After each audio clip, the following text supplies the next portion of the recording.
Yep. Okay. Here we go. Okay.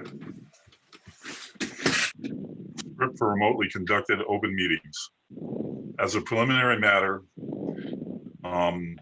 this is Secretary Peter Brace of the Harbor and Shellfish Advisory Board. Permit me to confirm that all members and persons anticipated on the agenda are present and can hear me. Members, when I call your name, please respond in the affirmative. Okay. Dave Bossy. I'm here. Andy Lowell. Here. Dan Pronk. Yes, sir. Ginger Andrews. Here.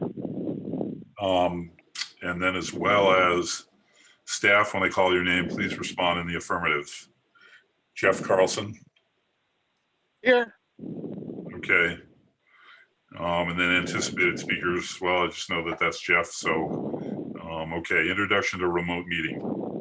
Good afternoon.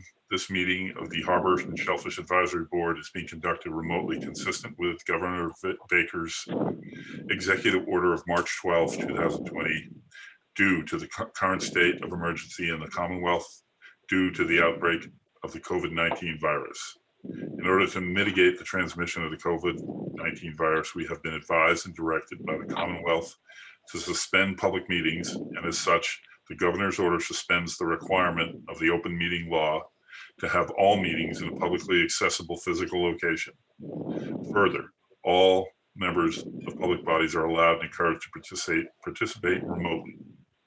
The order, which you can find posted with the agenda materials for this meeting, allows public bodies to meet entirely remotely, so long as reasonable public access is afforded so that the public can follow along with the deliberations of the meeting. Ensuring public access does not ensure public participation unless such participation is required by law. This meeting will feature public comment. For this meeting, the Harbor and Shellfish Advisory Board is convening by video conference via the Zoom app as posted on the town's website, identifying how the public may join. Please note that this meeting is being recorded and that all attendees are participating by video conference.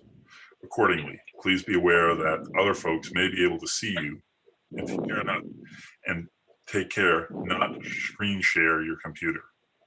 Anything that you broadcast may be captured by the recording. All supporting materials have been provided. Members of this body are available on the town's website unless otherwise noted. The public is encouraged to follow along using the posted agenda unless the chair notes otherwise. We are now turning to the first item on the agenda. Before we do, permit me to cover some ground rules for effective and clear conduct of our business and to ensure accurate meeting minutes. The chair will introduce each speaker on the agenda. After they conclude their remarks, the chair will go down the line of members, inviting each by name to provide any comment, question, or motions. Please hold until your name is called. Further, please remember to mute your phone or computer when you are not speaking. Please remember to speak clearly and in a way that helps generate accurate minutes. For any response, please wait until the chair yields the floor to you and state your name before speaking. If members wish to engage in a conversation with other members, please do so through the chair, taking care to identify yourself. After members have spoken, the chair will afford public comment to those members of the public that have joined the meeting via Zoom.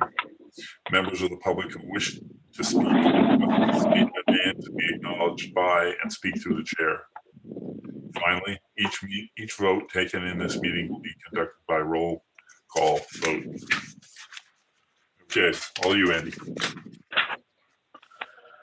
Okay, I'd like to call to order this meeting of the Harbor and Shellfish Advisory Board, April 20th. Do we have approval of tonight's agenda, please? So moved, Mr. Chairman. This is Ginger. Yes. Do we have a Bossy, second? Second. Approval's been made by Ms. Andrews, seconded by Mr. Bossy. All in favor, Mr. Pronk? Yes. Mr. Brace? Aye. Anybody else in attendance? Mr. Franzuto is absent tonight. That's correct. Mr. Sadowski? No, it's just Mr. Bossy as well. Okay. All right. Chair votes aye. Approval of tonight's minutes. Draft minutes of April 6, 2021. Does anybody have any corrections, changes to be made? If not, I'll entertain a motion to approve.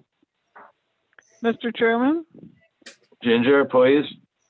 just one correction is that March comes before April, so Sacagawea Pond was opened on on March 31st and closed on May 5th instead of the other way around. I mean, it couldn't have been opened in April and Gotcha. closed in March. Otherwise, I would move to accept the minutes as written. Is there a second? Second. Second that. Motion's made by Ginger, seconded by Peter. All in favor, Mr. Bossy, Yes. Mr. Pronk, Yes. chair votes in favor. Motion's approved. Chairman's report, the candidate nomination papers for any and all listening. The deadline reminder is April 27th. Just like to announce, I've got my signatures and I passed them in. Marine Department report. Do we have Marine Department? Mr. Chairman, Mr. Brace. okay, I had an item that came in late that I guess belongs under the chairman's report. The Coastal Resilience Advisory Committee meeting that's going to be on April 27th. There will be a portion of that meeting that will be a discussion in relation to sea level rise that relates to the harbor from an imaginary line drawn from Cotu Point to East Monomoy Creeks. And I'm being encouraged by our coastal resilience coordinator, Vincent Murphy, to try and get as many members of the Harbor and Shellfish Advisory Board to attend. So when Vince sends out the Zoom link for that meeting, he has told me to forward that to all of you guys, and hopefully you guys would be there. So any concerns that we all have as a board in relation to sea level rise that, as it relates to shellfish and the harbor, bring those things and go to that meeting. The meeting will be from 10 to 12 on April 27th. Thank you for covering that. I did actually note that. I got the notice from Vince, and that's the points specific are east of that imaginary line you mentioned. So Right, east, yep, all of the harbor. basically, yes. And so Sounds some of the other speakers, attendees will include the Nantucket Conservation Foundation, the trustees of reservation, and I guess Vince says up to 6 Civic League groups, and possibly members of the Nantucket Shellfish Association. So wonderful. Sounds like an interesting meeting. Thank you Okay. for that, Mr. Brace. Could I have that time Anything again? else? I'm sorry, sir. If I could just have the time again for that on the 27th. It was yeah, it'll 10. be 10 a.m. Okay. Thanks. and that'll be in the email. Okay. Okay, Marine Department report. Do we have an attendant? Any attendance from Marine Department, Mr. Brace? I'm not looking at a screen. No, Sheila's not here. Any comments from the board on a Marine Department report? I won't be seeing hands, so you'll have to speak up. Not hearing anything, we'll move forward to Natural Resources report. Mr. Carlson? Yes, good evening. I'm not sure if Leah Cabral may be joining me this evening. I'm not sure if she's present in the meeting at the moment. Not yet. Okay. All right. So I'll take it from here and I'll apologize. I'm just finishing up a site inspection for the Concom. So I am kind of talking remotely. So I'll apologize for any wind that comes up while I'm talking. But things at the hatchery are full speed ahead. We've been working on setting oysters for for the project we're collaborating with the Conservation Foundation with up in Pulpus Harbor. And we'll hopefully have those oyster castles ready to deploy here in the next couple of weeks and start on that project. Other than that, the hatchery is fully up and running. We've filled all of our seasonal positions as of today, so we should be fully staffed here in the next month and be at full production for the season, right on schedule. Water quality has started. We've done water quality on the ponds already. And water quality in earnest for the harbor starts in May, so we are gearing up to go for that. Other than that, I can't encourage enough people to participate in that Coastal Resiliency Forum. We've had a lot of really great turnout so far for the other events, and any input that you guys can bring would definitely be valued. As far as shellfish and those, most of the discussions have centered around obviously erosion and sea level rise and those impacts. So having a nice representation for the shellfish in our harbor would be really handy to have. So I don't have a lot to add beyond that. It's kind of the early part of the season where we're getting running, but I'm happy to take any questions you guys have as well. Thank you, Jeff. Board members, questions for Natural Resources? Yeah, will you be talking about,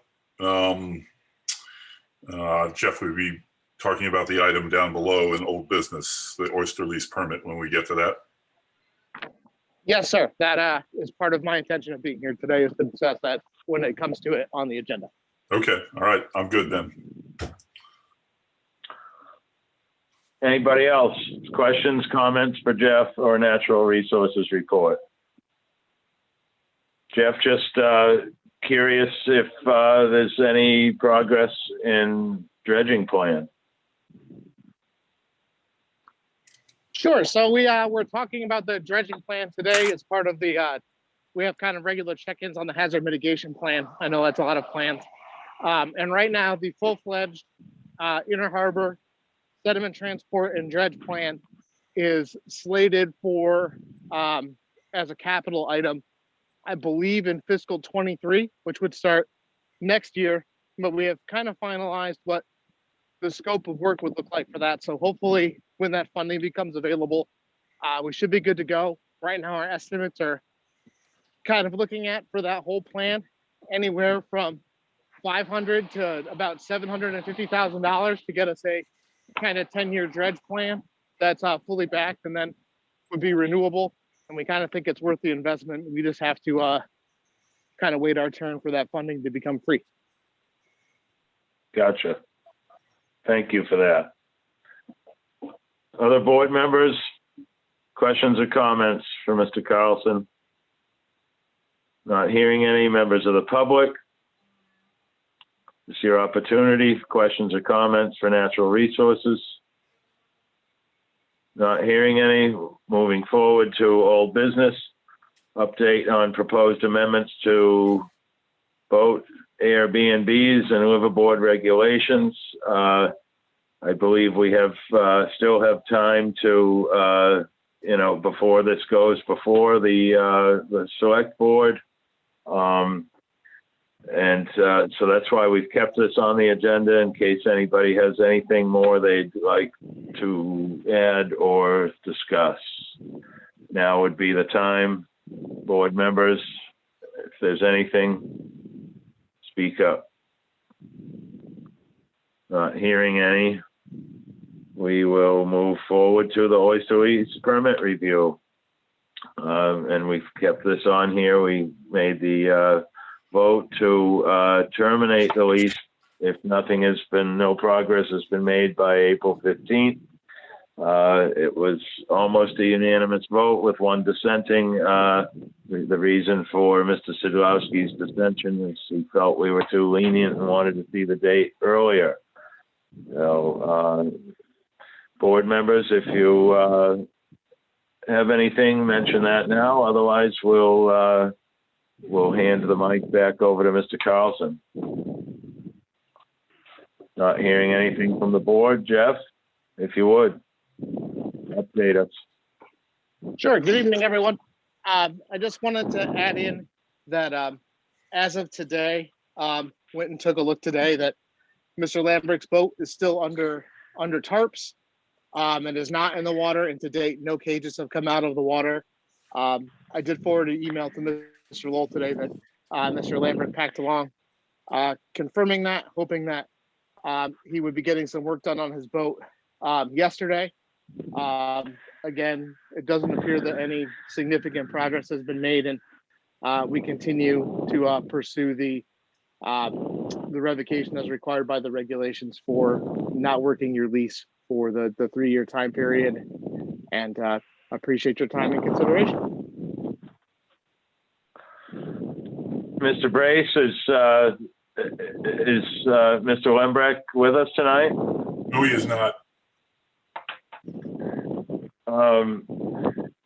Mr. Carlson, I believe, we've made our decision on this. If you, our decision is pretty much to support your next move. Do you see or need to have any more direction from the board specifically? So I think next steps for us is we obviously will file for the hearing with the select board. They're the license holder and we administer it on their behalf, requesting the revocation. In past when we've dealt with this, and I'll caveat that by saying we've only had to deal with this once before, fortunately. The first step that they had us come back and do was to go to SHAB. So we've revised that procedure to start and initiate the revocation process from our end, come to you guys, and then when we petition them, we would be hopeful that you guys would send a letter memorializing that you guys had reviewed it and are in support of the revocation for inactivity, and then the select board could have their public hearing process to finalize that procedure. Jeff, Andy, through you to Jeff. Yes, please, Mr. Brace. Jeff, when do you need that letter by, and to whom do I address it? And I'm basically detailing, Sure. So that letter would be going to the select board, of which Dawn is still the chair. So I would say it could be addressed to her. And as soon as possible, I have to request the public hearing for that. And obviously, as it's a public hearing, it also requires an advertisement of the public hearing. So we would probably be looking at some point in May. I'm unfortunately not right in front of my calendar because they only do public hearings, I believe, on the 3rd Wednesday of the month. So I can get that date to you exactly for when all of that information is due for the select board pack, but I can get that for you in the morning. But I would anticipate sometime, Peter, that it would be nice to have sometime in the next 2 weeks. So what I'm wondering is this something that it would be a good idea if I wrote it and then the board saw it before we gave it to you, or is this something that the board is okay with me writing and giving to you?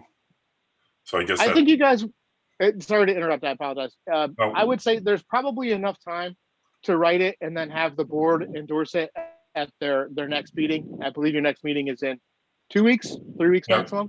May 4th. So yeah, I think that would be in plenty of time to make it for the public hearing schedule. Like I said, the public advertisement time period would probably cover that at a minimum as well. And I would definitely be letting the town administrator and Dawn know that the letter is coming and that it's been discussed. And they'll know to anticipate it then too. Okay. That 3rd Wednesday is May 19th. We meet next on May 4th and then again on May 18th. So, Mr. Chairman, Mr. Bossy. I'd like to add that for Peter, if we could all make sure 9 months or so that we've this process hopeful and that we did just look at this quickly and make a decision. We all lived through this for part of coming up on a year, I guess. Yeah. We started in August, possibly. I forget when we started this, but anyway, I'd like to stress to the select board that include to the select board that this is not any kind of a spur of the moment decision. We worked this process through at many meetings. Yeah, I will. Okay, thanks. I'll detail the process. Good.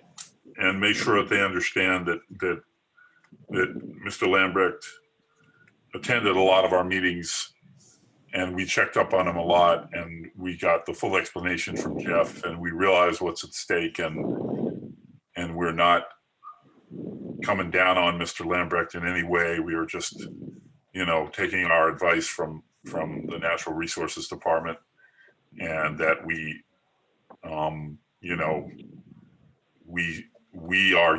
our board argued to give Mr. Lambrecht a little bit more time and a hard deadline, so that we were there for him. We worked with him. The Natural Resources worked for him. We'll make sure that the select board understands, like you said, this wasn't something we just said, okay, he's out of here, so. Good, thanks. Yeah, we could discuss that at the next meeting. That'd be great. That's great advice, Mr. Bossy. I agree with it 100%. And I feel this board has been extremely lenient, extremely transparent up front with this issue. And we're simply an advisory board. The final decision is really the board of the select boards, I believe. If Mr. Carlson has to go through with a public hearing on this, then I imagine the select board is the final decision maker. But having a well spelled out history of all of this is certainly the way to go. Other board members, questions, comments? I Mr. Chair, have a can I make question. I'll start with Ginger. Oh, yes, Mr. Chairman. I just, maybe this is a premature thing to say, as we may or may not want to put it in the letter, but it just seemed to me that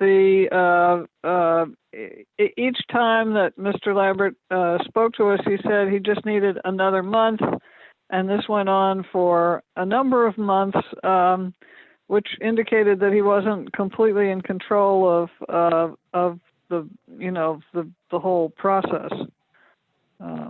That's just my observation. Thank you, Ginger. Was that Mr. Pronk wanting to speak? Yes. My question is probably for Jeff.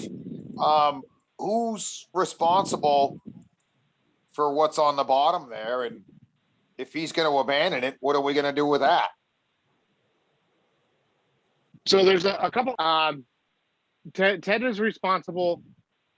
Even with the lease getting revoked, if gear is removed, there's a mechanism to take any of that to Ted.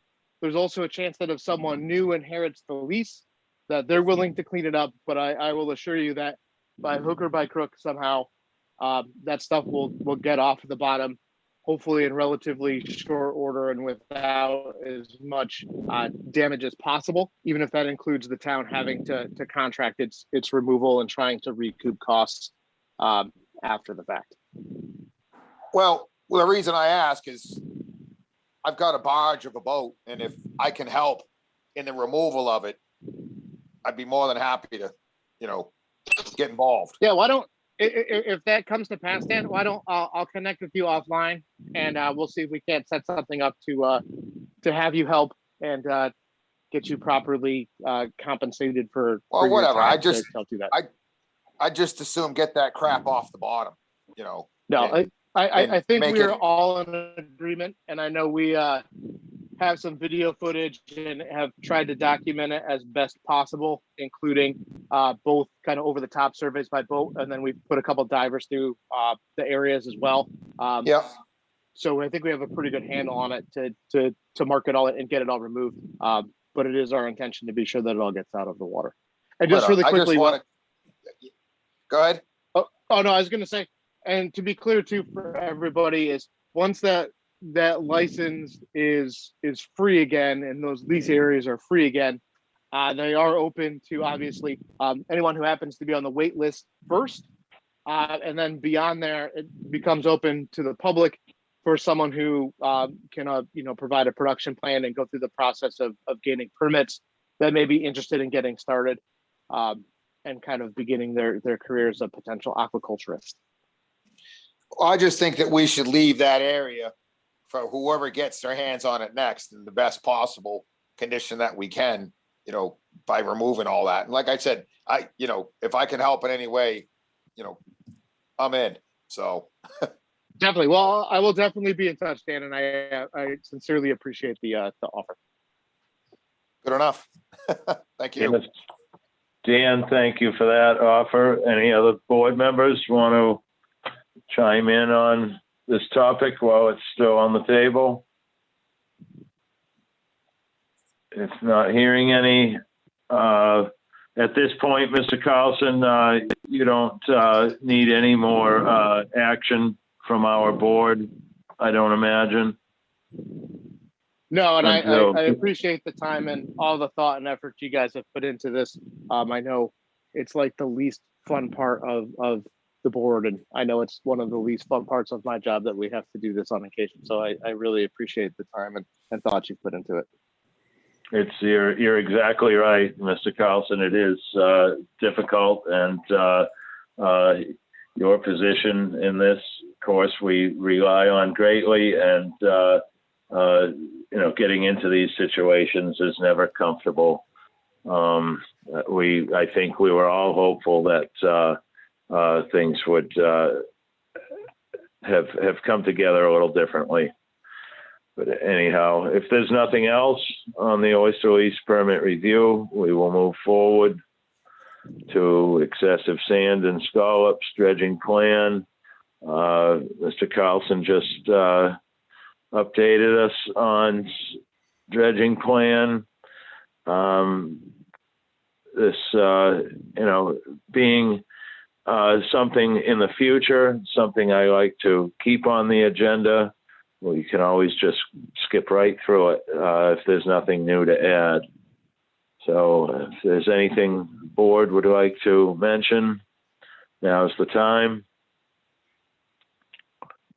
Not hearing any, we'll move forward to health of the harbors, excessive lawn fertilizer use, update and discussion. We were informed at the last meeting that fertilizing possibly began April 15th. Is this correct, Mr. Carlson?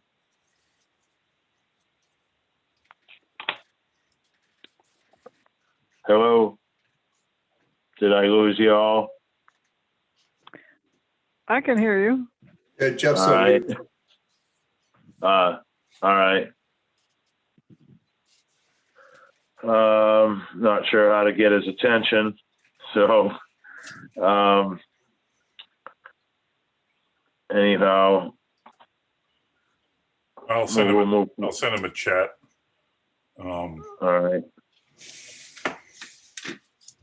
And Mr. Brace, has Leah joined us? Not that I can see. All right. The next topic is somewhat specifically for her. If Mr. Carlson bounces back on, he can brief us possibly on that. I think I'm back in. Sorry, I just dropped off there momentarily. That's all right.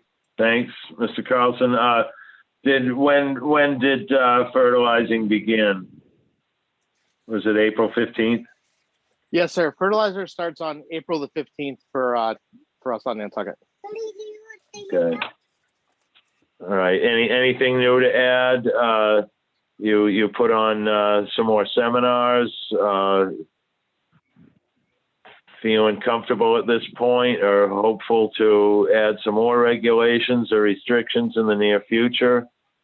Yeah, so we've been working on some draft regulations for a while. I know I've said before that the first step, sadly, isn't to go to the Board of Health. It's to get reviewed by the local planning district, which for us is the NP and EDC. So we're hopeful to get some time on there. We are scheduling classes. Again, for those folks, we're having a little difficulty with COVID, making sure that we get individual participants for licensure and not, one person signing in for 10. And trying to say that all 10 of them have completed, working out some logistics on that and kind of arranging from there. hopefully we'll be back at some point in the not overly distant future to being able to kind of meet again in person and kind of solve that issue. But we're also always looking to find ways to improve that program or add on information. I know our inspections are up a little bit this year because we have also been out and around for regular COVID compliance checks, which have put us out in the field a bit more.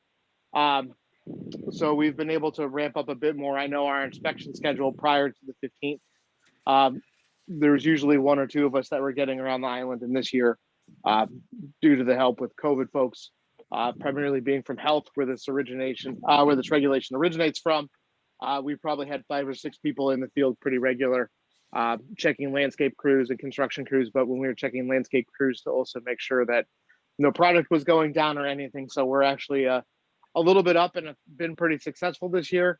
I know I made a couple stops today out doing some other site inspections just to see what people were putting down, and didn't run into any significant issues.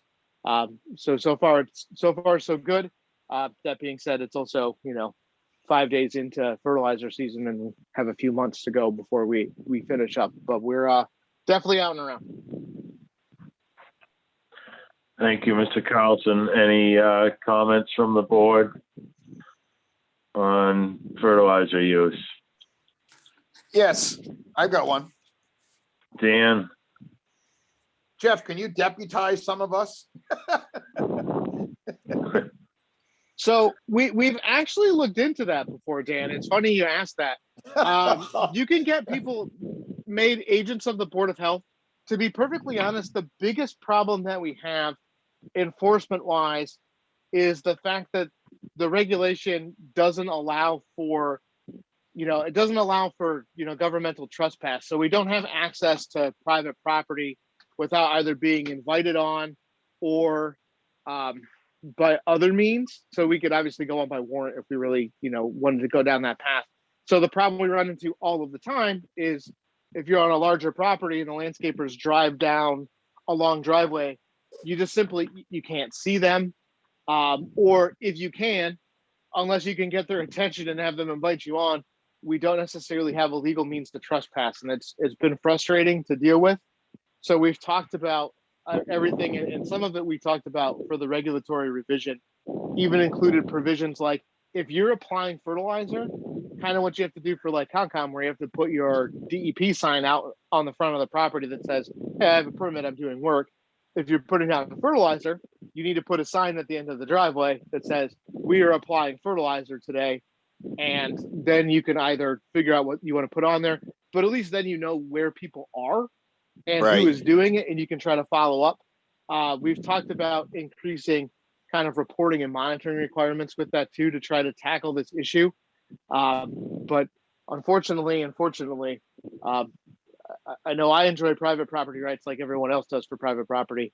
Doesn't necessarily give the right for the health department to trespass that until we can resolve that a little bit better, we're stuck.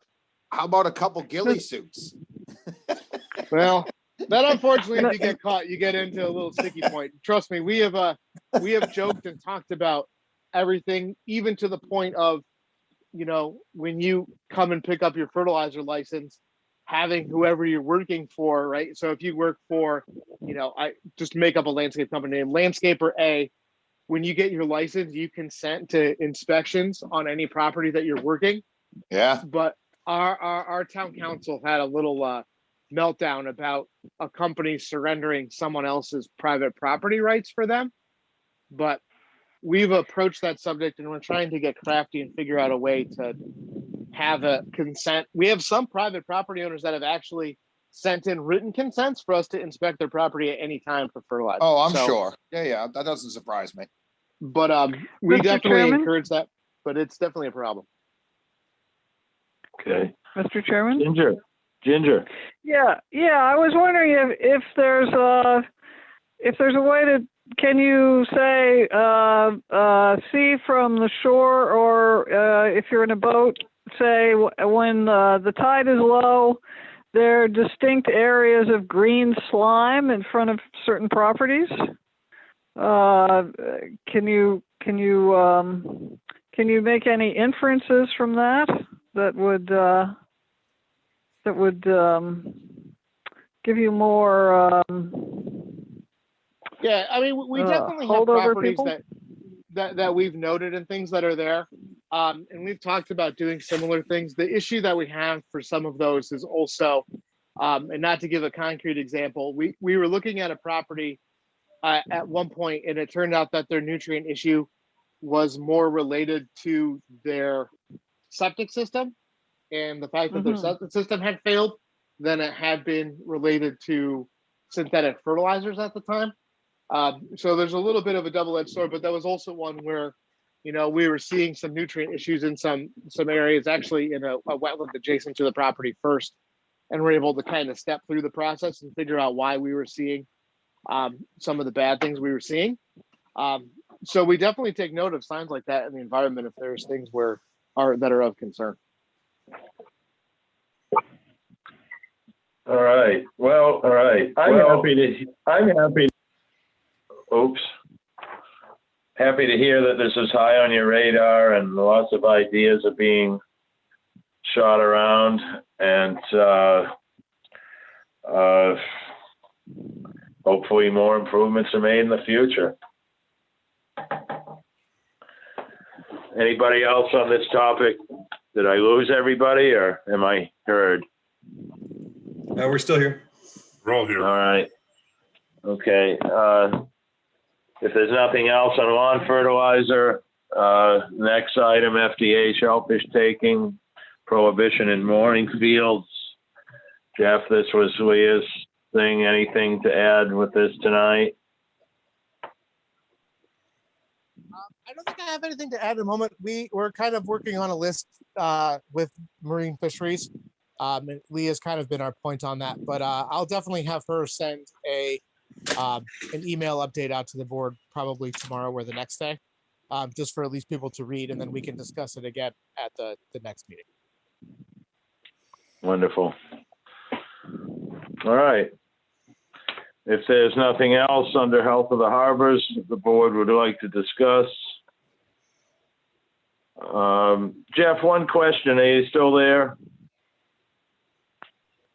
Yes, sir. I've been having some difficulty with my audio cutting it out, but I should still be here. All right. Just curious on the coastal resiliency meeting April 27th. Will there be any maps, comparisons from years past? If you're reviewing erosion, I'm just wondering if there'll be any maps where you actually are able to pinpoint and measure the changes that have taken place. Sure. Yeah, there's definitely been some of that work done. I'll check in with Vince tomorrow for what they're planning on displaying, or if there are any graphics that are there to confirm for sure which ones are going to be there. And if it's helpful, Okay. I'll try to get those sent out in advance of that meeting too. All right, or as long as they can be, projected on the screen. That would be good for me. If there's nothing else from the board, we have no new business tonight. Public questions or comment? Not hearing anything for the next meeting. Our next meeting's May 4th. Not hearing anything for recap or items for next meeting. I will entertain a motion to adjourn. So So moved. moved, Mr. Chairman. All right, I'll take Mr. Bossy I'll as, second. or is that Mr. Bossy? It was. All right, Mr. Bossy's made the motion to adjourn. Ms. Andrews has seconded. All in favor, Mr. Brace, Aye. Mr. Pronk, Yes, sir. and chair votes aye as well. That's unanimous. Thank you, everyone. Thank you, Jeff. Everybody.